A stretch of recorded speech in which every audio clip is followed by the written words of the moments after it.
Muriel Robin est une humoriste et actrice de 65 ans qui n'hésite pas à défendre publiquement la lutte contre les violences faites aux femmes. Interviewée par le journal du dimanche ce samedi 19 décembre, elle est revenue sur une conversation qu'elle a eu l'occasion d'avoir avec Emmanuel Macron à ce sujet. « J'ai eu l'occasion de lui parler en mai et je lui ai fait part de ce qui n'allait pas. Il m'a répondu « Ah bon ?» et j'ai rétorqué « Je ne te lâcherai pas », explique-t-elle d'abord. Elle a ensuite déploré le fait qu'il ait fallu attendre octobre pour que les premiers bracelets électroniques soient posés sur les conjoints violents, affirme-t-elle. Une situation qui, selon elle, aurait dû changer bien plus tôt si y est-il bien, mais si y est-il long. Pendant ce temps, des femmes crèvent. Je ne suis pas contente du tout.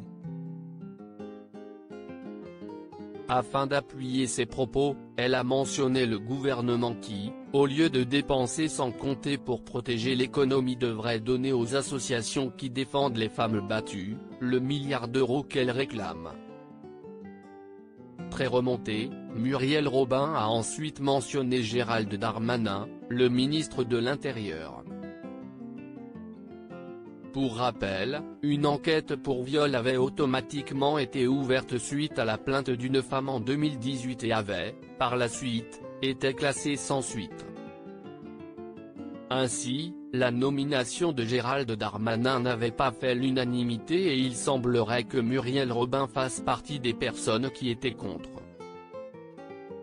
Quand il a été nommé ministre, malgré des accusations d'agression sexuelle contre lui, j'ai écrit un nouveau message à Emmanuel pour savoir s'il aurait fait le même choix si sa fille avait un jour porté plainte pour viol, a-t-elle déclaré.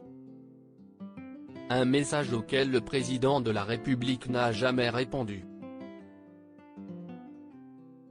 Cependant, l'humoriste a expliqué que bien sûr, il y a la présomption d'innocence mais elle a affirmé avoir perdu confiance. Si est-il un mauvais signe qui a été envoyé aux associations féministes. Une humoriste engagée depuis septembre 2019, Muriel Robin est une femme qui n'hésite pas à s'engager publiquement contre les violences faites aux femmes. Lors d'une interview pour l'émission On n'est pas couché, elle avait révélé que jouer le rôle de Jacqueline Sauvage dans le téléfilm Jacqueline Sauvage, c'était lui ou moi, sorti en 2018, lui avait provoqué une crise de conscience. Elle s'était donc beaucoup plus engagée contre les violences conjugales. De plus, elle milite aux côtés de la Fondation des femmes, dont elle est ambassadrice et avait prêté sa voix pour une campagne choc de la fondation intitulée Partir dans laquelle une femme victime de violences conjugales, forcée de retourner à son domicile puisqu'elle n'avait pas pu trouver de place en hébergement d'urgence, était mise en scène.